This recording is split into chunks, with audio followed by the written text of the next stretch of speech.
कहीं ना कहीं सभी को इस बात का दर्द है कि यहाँ का बेटा प्रतिनिधित्व करे, इसके लिए हम लोग इस बैनर के तरह हैं। क्या लग रहा है कि होली मिलन समारोह रखा गया, आगामी विधानसभा के आगाज कुछ कर रहे हैं क्या? तो सब कर रहा है तो हम किए तो क्या गलती किए? सभी लोग तो यही कर रहे हैं। जब बाहरी लोग आके कर सकते हैं तो हम तो घर के लोग हैं, क्यों नहीं करेंगे?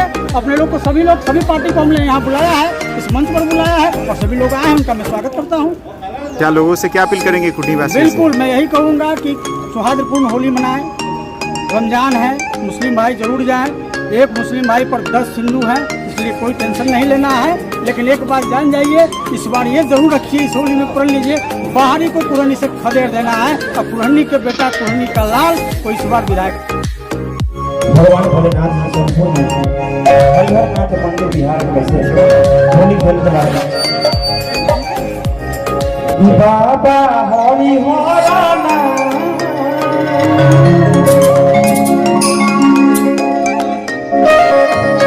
किशोर